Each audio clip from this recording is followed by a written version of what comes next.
What's the word, family? And just like that, I'd like to welcome everybody back to season two, No Designer Podcast. And of course, I am your host, your favorite podcast network engineer, man, your boy, Real Duncan.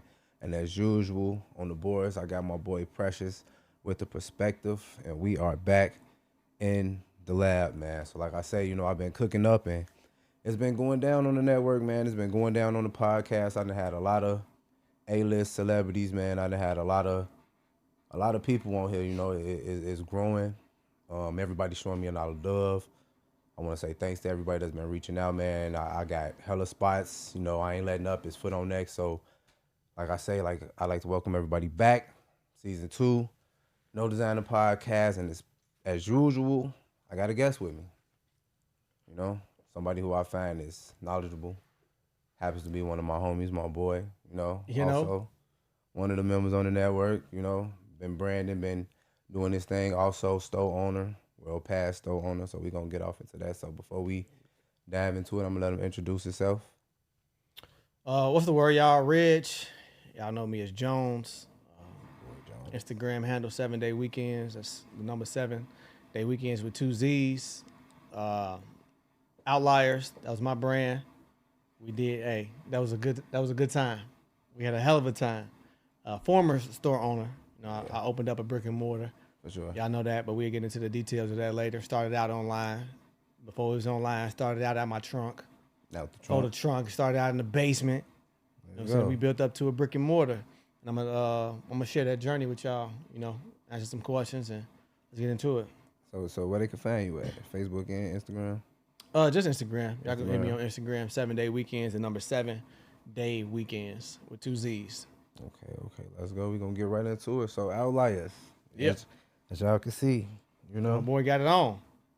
I This should have had mine on. should have had yours on. Facts. That's how we get down. So Outliers, how you come up with the name? In 2016 or 17, the brand is actually inspired by a book called Outliers by Malcolm Gladwell. Okay. So I read the book called Outliers, Malcolm Gladwell, and I didn't come up with the idea to make it a clothing brand until I think like maybe 2019. But I had read the book in 2017, and I just it was just inspiring, and then something sparked maybe 2 years later. I'm like, man, that'd be a cold, Name. clothing line based off of like the meaning Okay. of what an outlier was. Okay. So let's talk about that because for those who don't know, or you can't see the logo on my back, but tell the people what the main logo is for Outliers. So the main logo is an alien head. So Okay. people, that was a lot of like, from the outside looking in, it's like, what's with the alien? People thought I believed in Right. aliens. And that's what I'm saying. So let's get into it because you say the brand is inspired by the book. So Yeah. is the logo also tied into the book? The logo is more so tied into the definition of an outlier. Okay. So the definition of an outlier is a person or thing differing from all other members of a particular group or set.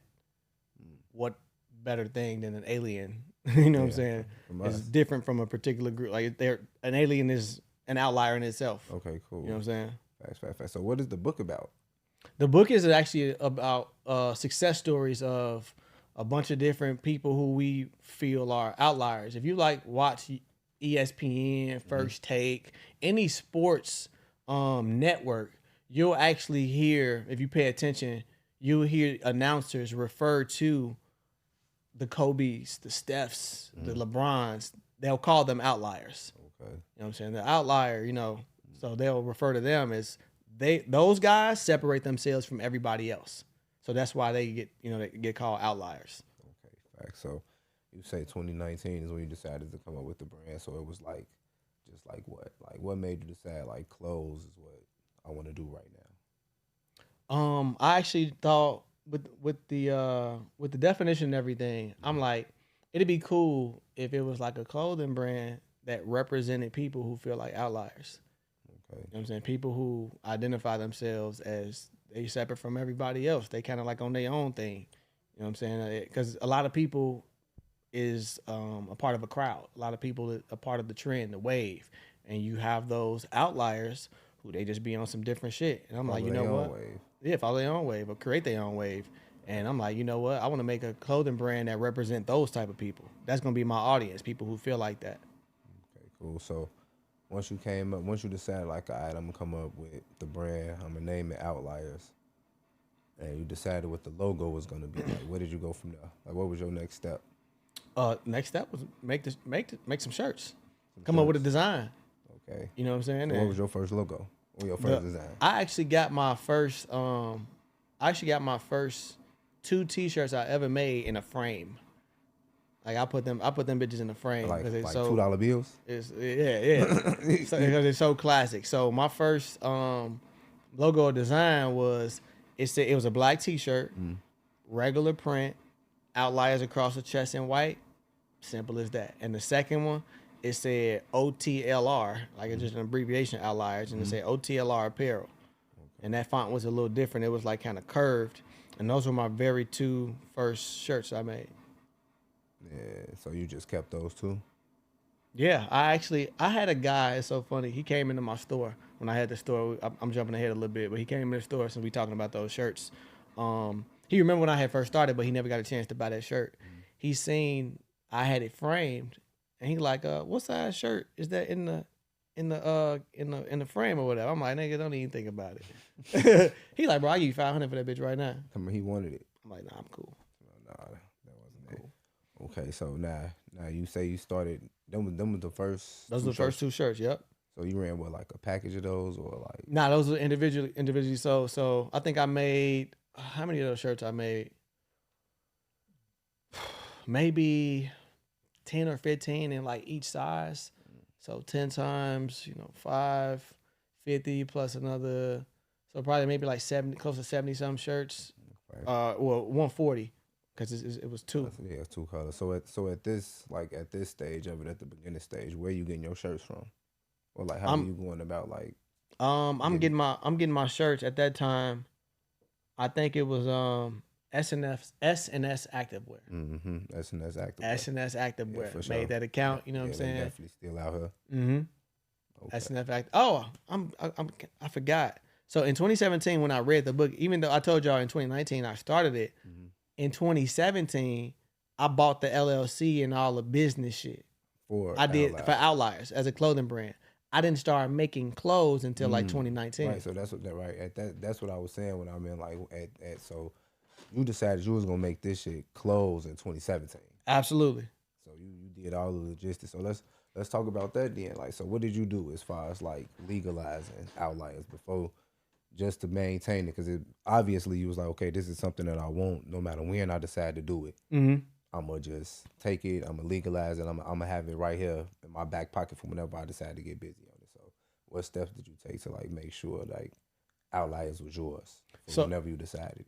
So at that time, you got to think about think about the year and where the world was in 2017.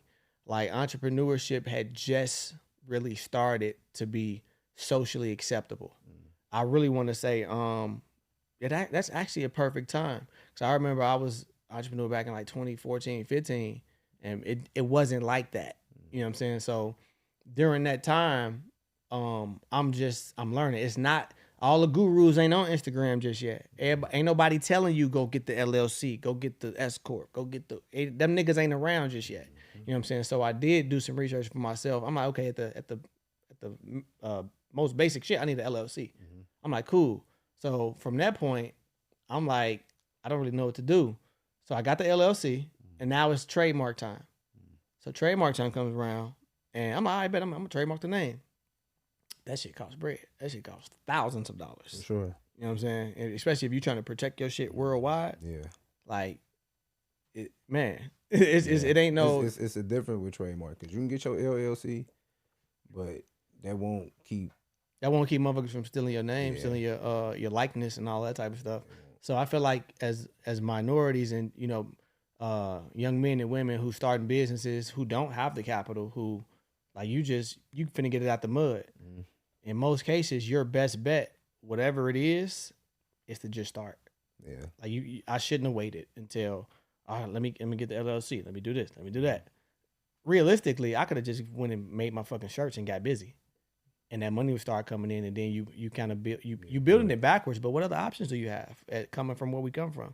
Facts. You know what I'm saying? Like most people, the white folks who be starting businesses, they got a successful business already. So they got the capital, they got the resources, they know how to do it in order. They can spend $10,000 before making $1. Or mommy or daddy giving it to them. You feel me? They could spend the facts. money because it costs money to start the business. Take money, Before you even money. make $1. I'll invest it to this from where I'm at now, from start to finish. Jesus, probably I don't even want to say it, probably like $40,000 over the course of the lifetime of Outliers. Yeah. So an investment. So how much has that came back out of the 40,000 out of that investment? Have you like broke even? Honestly, no. I'll say let me see. I probably made back maybe 25, 30 out of the whole investment. Out of the whole investment, yeah. Cause like, if you want to go into the, well, I ain't gonna go into the store just yet, cause it's a process. You know what I'm saying? First we started in the trunk, then So the shirts from the trunk. Search from the trunk or whatever, and not even from the trunk. I was delivering them from the trunk. Yeah. But nigga, I was dropping on Facebook. I was using my network. Facebook. Yeah. And these the same 2 shirts? I'm the same 2 shirts. So how long did you run those 2 logos? Ooh, couple months. But you know what I did though? I sold out of them quickly because it was like month. Let me see. I sold the majority of those shirts maybe in like 6 weeks. The majority, and it was like 140. That's damn good for somebody who, nigga, you just coming out. You got 100. First of all, that's too many shirts. I wouldn't even tell nobody to do that. That's too many shirts. I got a little homie right now who in my line like, yo, I'm gonna get ready to start my brand. How many shirts you think I need? Like how many the sizes? I'm gonna give him the game. I'm like, don't do what I did. But I also was real strategic in what I was doing. I was big on marketing and branding. So before I actually launched and said like, yo, this is my brand or whatever, I was piquing the interest of my followers. So what I would do is I would take a picture of who I felt like who an outlier was. Michael Jordan, Tiger Woods, Serena Williams, all the outlier, all the motherfuckers who's separate. And these are all marketing. All marketing, right. All marketing. So I'm taking a picture and I would shade it to where it's like it almost looked like a shadow. And I would put OTLR on the front of the picture, but that stood out, but you could see them in the background. I would post that with no caption. I did that like every day for like 2 or 3 weeks. No. It definitely went 2 or 3 weeks. It was a long time before maybe a month before I launched. I'm just dropping, and people ask like, what the fuck is OTLR? I got messages in my phone. Niggas ask, what the fuck is OTLR? What the fuck is OTLR? And when I finally launched it, niggas, oh, that's dope. It said, ooh. And the sales was in the dough. So this was all part of like marketing strategy from the beginning, right? Yeah. How did you learn marketing though? Like, because a lot of people wouldn't think to do that from the jump is what I'm saying. Like it take time for people to learn. Like, damn, you gotta really like build the interest, like trailers to movies and shit like that. So I want to say that's the difference between. So you got creatives, natural creatives, and then you got people who are inspired to be creative. You know what I'm saying? So me, bro, I don't even know if y'all remember, and your listeners probably gonna remember this. Y'all remember MCA? It was a company called MCA. They sold, it was almost like a AAA. It was a membership thing where I would sell the membership for $40 or no $20 and I get $40 back. It was some pyramid type shit. But I was selling I was young as hell. I always had that nigga. But when the internet came out, I'm typing how to get rich, so that curiosity was already there. So I just kept building on that and just seeing paying attention to how the world moved. You know what I'm saying? Paying attention to what grabs attention. Facts. Okay, so now let's get back to the clothes. After you decided, like, all right, well, I got these 2 logos, I'm gonna run them. I've been running them for a couple months. They've been working. Yeah. Where did you go next? Like, what was the next move after that? The next move was to come up with another logo. How did you come up with another logo? That's when the nigga got creatively blocked. This when I started thinking too much into it. So you make your own logos, or I made my own logos. Every logo that ever came out, I drew that shit and configured it off my phone through Instagram. A lot of people, I made a lot of my mock-ups in the Instagram app.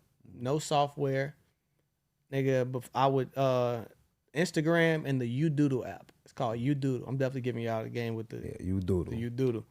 But Instagram and YouDoodle, I'm creating, you know what I'm saying, all my shit from my phone. I never used my computer to create no design. Everything was off my phone. Okay, cool. So like, talk us through a process then, right now, like a shirt making process. Okay, so number one, I would try to this is where you're gonna spend some more money at too. So the first shirts, I don't know. I'm just getting any type of shirt. But now I'm getting into that. I'm owning it now. Like this is what I do. I want my shirts to feel a certain type of way. So now I'm back on SNS and I'm ordering like 10 different shirts just to see how they feel. Just to get them in the mail. See how this feel. Oh, this one's soft. This one feel papery as hell. This shit thin as hell. Why this motherfucker so thick? How did I want my shit to feel? So I'm spending money there. That's a part of the process. I find a shirt that I like. Okay, cool. Samples. The samples. Now I got the shirt. Now, even though I made the logo from my phone, now I need it in PNC, a PNC file and all that. So I'm going to Fiverr and getting a what do you call those people? A graphic designer. I'm sending them over what I drew up. They digitalizing it and making it official in the file because you need the PNC file to send to the printing company. He needs a specific file so he can put it on the screen print and make the screen and all that type of shit. Change the colors and all that. Change the colors, exactly. So after that, I'm doing that. And shit, you just get it printed. And I don't know if you want me to go into print. Where you print that? Where? Yeah, I printed a few different places. It's a spot. You got home base or you print overseas? Oh no, I started. That's a good question. So I started. Everything was domestic. I didn't start tapping into overseas until I started like tapping into like jogging suits and shit. And actually, my first set of jogging suits was still domestic. And then I learned I made some mistakes with that shit. And people, it's so crazy. We as a creative, you think so much into it. I don't even like my first jogging set. Yeah. People love that shit. It's crazy because I don't like them. A couple of my first drops, but them be the ones they be wanting. They want them, and I'll be like, how long did it take you before you got to jogging suits? Like, cause from my experience, I feel like it becomes a level of comfortability when you like switch over to like another garment type shit. Yeah, so you want to see if you can sell some shirts. See if you can sell, and people be like, that's what I'm gonna tell my little homie when I rap with him. Like, you want to start a brand, and yeah, I'm gonna get 25 shirts. I'm gonna get 25, 30 smalls, 25, 30 mediums. Let's see what you could do. Order 5 of each size. If you can't sell those all out, you need to work on marketing. You need to work on getting out there.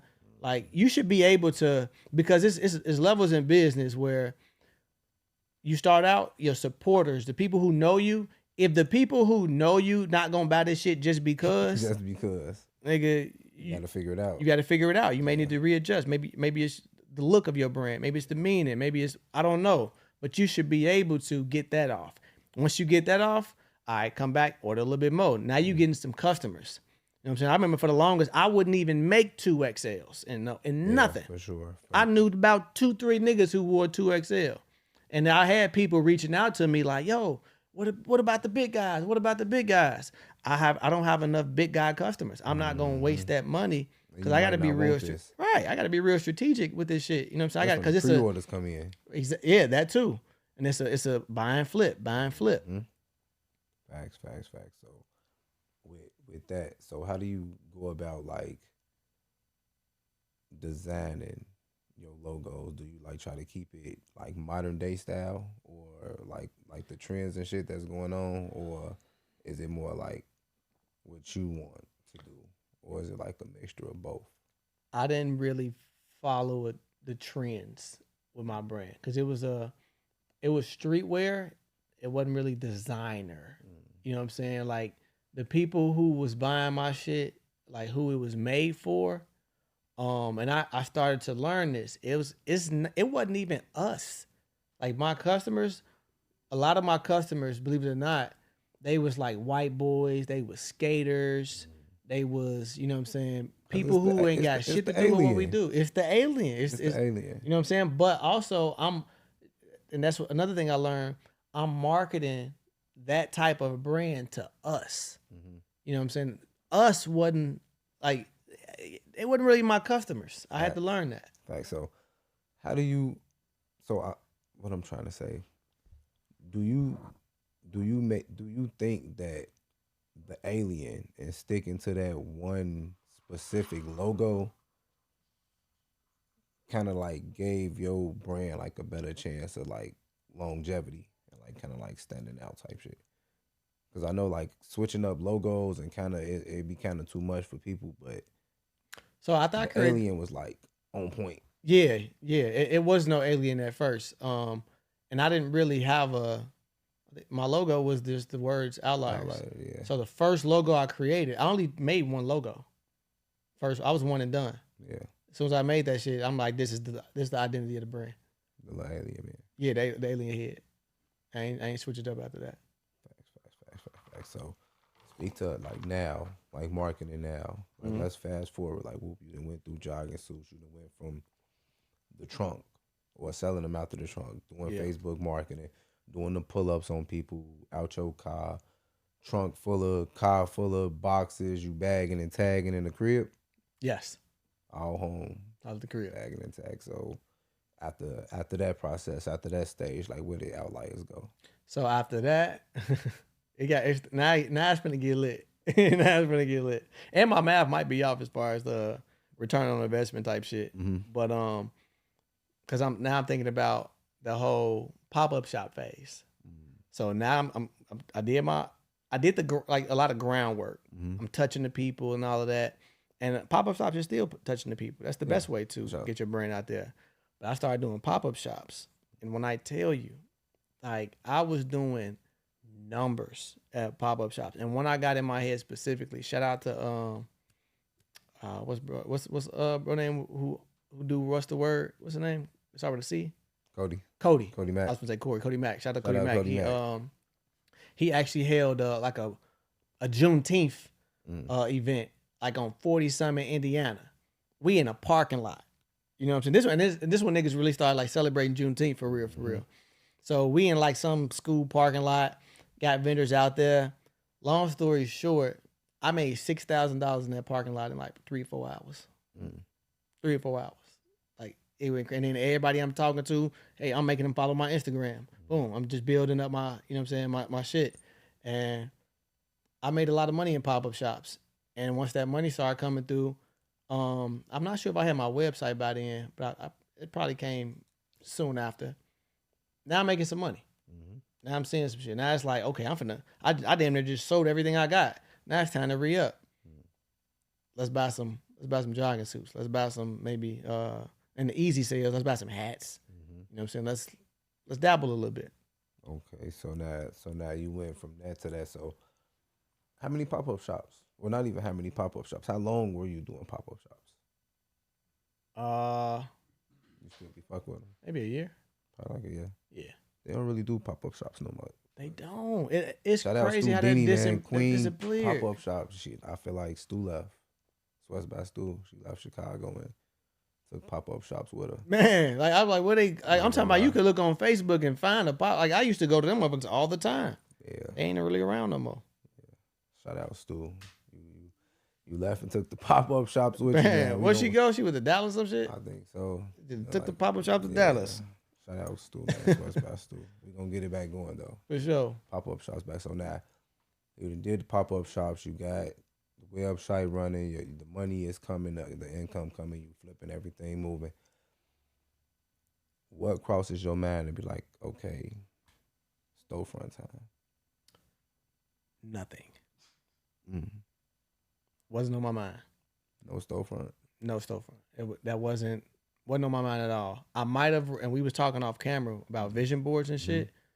I remember writing that. I did want a storefront at one point, but when I got my storefront, well, at that time it wasn't.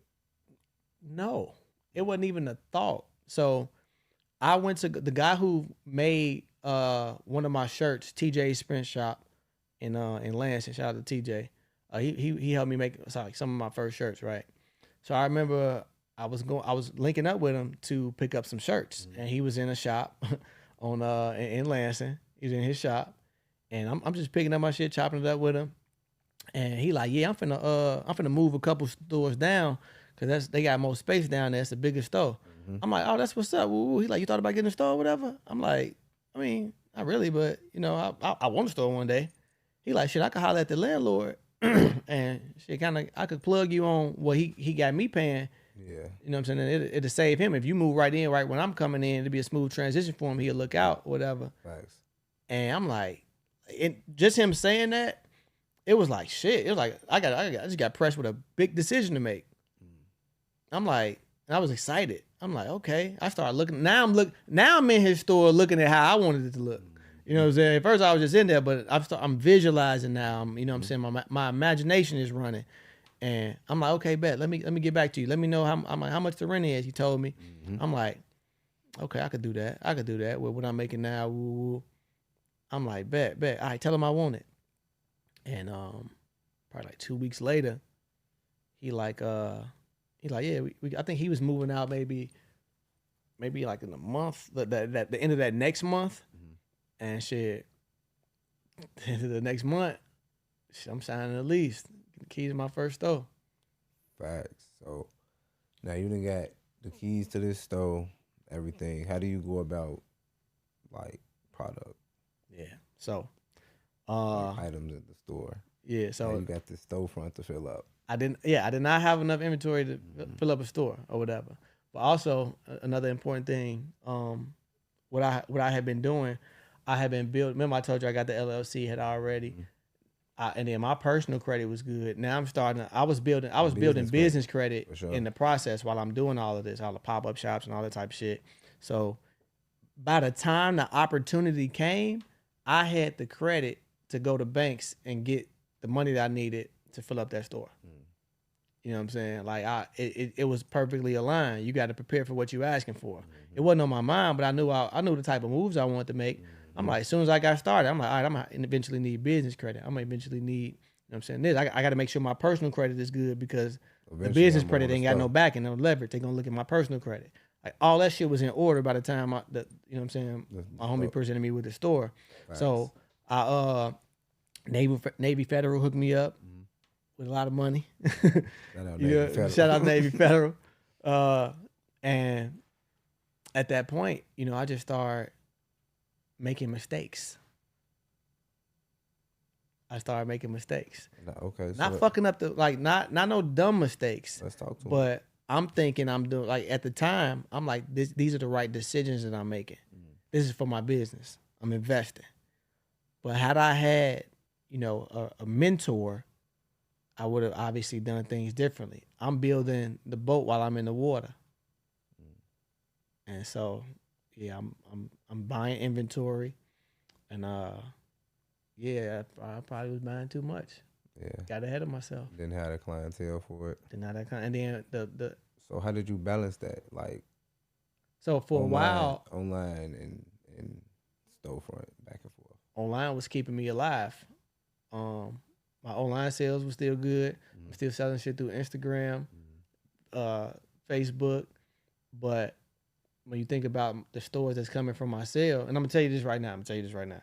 You open up a store, you open up a brick and mortar. Okay, what you doing? Nigga, them first 2 weeks gonna be lit, yeah. And you will never see that crowd again. Not like how you gonna see it when they grand opening. Okay. I probably made,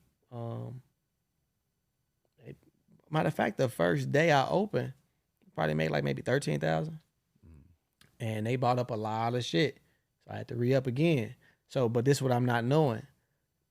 That first wave, I'm thinking that's how it's finna be. That ain't how it is. You know what I'm saying? That first wave come through, you got the people who, this is when you show me love. You show you love. This is how you know the difference between support and customers. You want customers. Like I appreciate support, but I want customers. So I had a lot of support. I had more supporters than I had customers. And you gotta start paying attention. It get deep. This is when you gotta start paying attention to buying habits. Like, this customer comes in this month, he spends $200, $300. I probably won't see him for another 6 months. Like, for real. You know what I'm saying? And if you look at every person that's like that, so now I got a life cycle for my customers. So they coming in spending this certain amount of money, and I'm not seeing them for 5-6 months. I gotta constantly be bringing in new customers, so that rotation. By the time that that new customer reaches his fifth month to buy some again, in the middle of it, that customer that came in before, that was on his 6 month, it's rotating. It's a rotation. Yeah. You know what I'm saying? And I got caught up where the gaps were too far apart from each other. And I'm trying to acquire new customers. It wasn't a lot of foot traffic. Wasn't the best area. I didn't know. I'm Aries. You know, I'm real impulsive. You know what I'm saying? I go off how I'm feeling. Right now, I need it. I got it. We can do it. Let's do it. That ass. And I you can have overconfidence. You can believe. I ain't gonna say you could believe in yourself too much, but you also got to be, when you get to a certain point, it got, like Larry June song, it got to be calculated risk. Facts. I could believe in myself so much, but let's be realistic too. Yeah. Something bound to go wrong. Yeah. This is fucked up to say, but no, yeah, it's business. Yeah, it's bound to go wrong. It's bound to go wrong. Facts. So, damn, do's and don'ts is what I was here. So, speak to like people that's looking to get into like the brick and mortar storefronts. They want to get like the flagships. They like how much money would you say? Let's start there. Like, how much money would you say you would need to start off, like, in your bank account, or to like put down on like a good starting investment for like a brick and mortar, if that's what you're gonna do? It's gonna depend on the area. Hence why I didn't open up my store in Chicago. It was way more expensive. Facts. So if you in the Chicagoland area, fuck. You're gonna have to 10K, that's small. And this is just business front, right? Yeah, it's a commercial property. So if you looking to open up a store from first month's rent, security, fees, filling up your store, all of that, 20,000 from jump. And where could you acquire this 20,000? Business credit, right? Business credit, but your personal credit got to be in order, because you don't have no, like, you're building your business credit. So you go into the bank, you know, they're gonna look like, we need some type of leverage. Like what? Why are we gonna give you this money? What your personal credit look like? My personal credit was in order, so that's why they was cool with, you know, breaking me off how they did. So if your personal credit in order, and you start building that business credit, it'd be good. Get you a gas card, you know what I'm saying? Pay that motherfucker on time. Get you a Uline account. Buy fucking just random supplies. Pay that off. And then business credit is ranked differently. I ain't looked at my shit in a while, but I think the lower it is, the better it is. And then, you know, personal credit, the higher it is, better it is. Okay, so that's how you can get that 20 plus off the business credit, right? So I got a 2-part question. Give me your experience with not only being like a brand owner starting from the ground up in the mud, but also having like a brick and mortar. Would you advise a upcoming brand owner to start a brand? Well, first to start a brand, and after starting a brand, would you advise them to invest in a brick and mortar? No. In your experience? No. So is that no to both questions, or you can start a brand? Start the brand. Keep it online. E-commerce. Best way. Keep it online. Because if another thing I wasn't prepared for was living in my store. Like, if you think about it, I want a large number. Don't quote me on this. I'm gonna just stick with 90. Like 90% of our businesses, black businesses, we're the employee. 90% don't have employees. Like, it's a lot of small businesses or whatever where it's a one-man show. And what I didn't prepare for, I kind of did. I was ready to put the work in, and I did. But I still worked my 9 to 5 too. The entire time I had my store. I worked from home.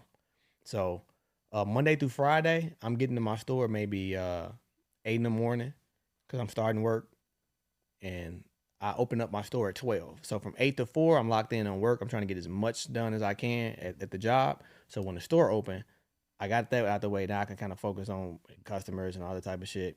So I was in the store. That I did that from 8 in the morning till 7 p.m.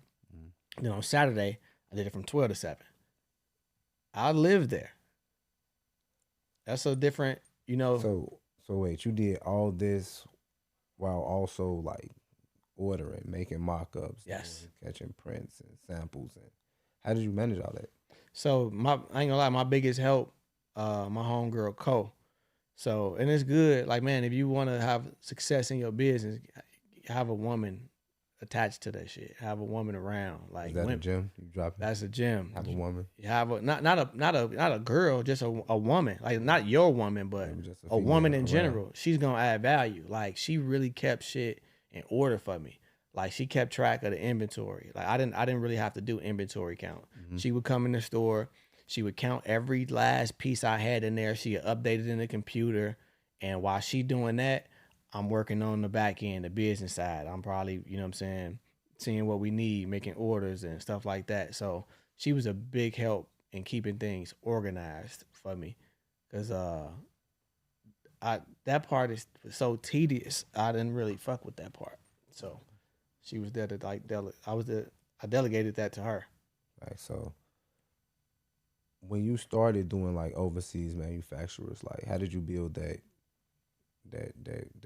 client customer And I'm good. Okay. relationship with them? All right. So listen to this, because people like to say, "Oh, y'all be gatekeeping. Oh, y'all want to share the resources and this or that." Drop it for their ass. Check it out. I'm gonna give you the resources, but I'm also gonna check y'all motherfuckers real quick too. So that's how, if you asking me, like let's say you start a brand and you ask, hey, where you get your hoodies from? Where you get this from? Right? I know you ain't really put in no work. I know you ain't out here, you know what I'm saying, at least trying. Because I never looked for a manufacturer. They found me. If you doing what you're supposed to do on Instagram, using your hashtags, you promoting your shit, this and that, they will inbox you. I got an inbox full of manufacturers all in Pakistan, China. They will give you samples for free. They just want your business. So, and that's because I was always working. I'm always promoting. I'm always doing, you know what I'm saying? I'm active in my business. So you get started and out the gate, hey, where I can get this from? Where I get this from? I don't care. But I could just, it's lazy. Yeah, they not Like, them type of people don't have like they don't have no longevity. it'll find you. They in there for the money. Like they it's trying like to get the quick flip. You want to you'll respect it more. Like I respected my business so much because I went through probably like 5 bad manufacturers. You know what I'm saying? Like Taking L's. Taking L's for sure. I remember one of my manufacturers. I think I paid like maybe $1,800 for some shirts. I still got them bitches. I couldn't use none of them. Like, because it was the work on it was so inconsistent. I didn't even want to sell it and ruin the reputation. Like, you just got to take the L. Ain't no refunds over there. Nigga, ain't no. You're not going to Pakistan. Right. It was one of them motherfuckers I really wish I could have pulled up on. Yeah. But it is what it is. Facts. So wrapping it up, like, in your words, what is fashion to you? Fashion can be identity. You know what I'm saying? You can express yourself. You can express your identity through fashion. You know what I'm saying? It could be it's some people's personality. Like again, they expressing themselves. It's culture. Fashion is culture. Like it don't mean fashion means more to us than anybody. Like it's a way of, you know, to make a statement. Is you speaking without speaking. Is you introducing yourself without talking. It's why people buy certain clothes, because what you feel like what you wearing speaks for you. That's why somebody will spend their last on buy a $4,000 t-shirt. Yeah. Because you're trying to put a message across. You're expressing yourself. You know what I'm saying? So fashion is a lot of different things. Facts. So dope episode, bro. Really appreciate you. Before we get out of here, let the people know where they can find you at again. 7 Day Weekends, the number 7 Day Weekends on Instagram. That's with 2 Z's at the end. And hit me up, man. If you want manufacturers, I'm not guaranteeing the work of these people, but I got a ton of manufacturers that's still in my DM to this day. You're just gonna have to sort through them motherfuckers and do the work, order samples or whatever. But we got something coming for them though. We gonna do the work for them, man. Y'all can find that shit, man. Just start putting the work in, they gonna fucking start inboxing you. Facts. So, like I say, season 2, man, No Designer Podcast. I'd like to thank everybody for tuning in. Of course, it is your host, your boy Real Duncan.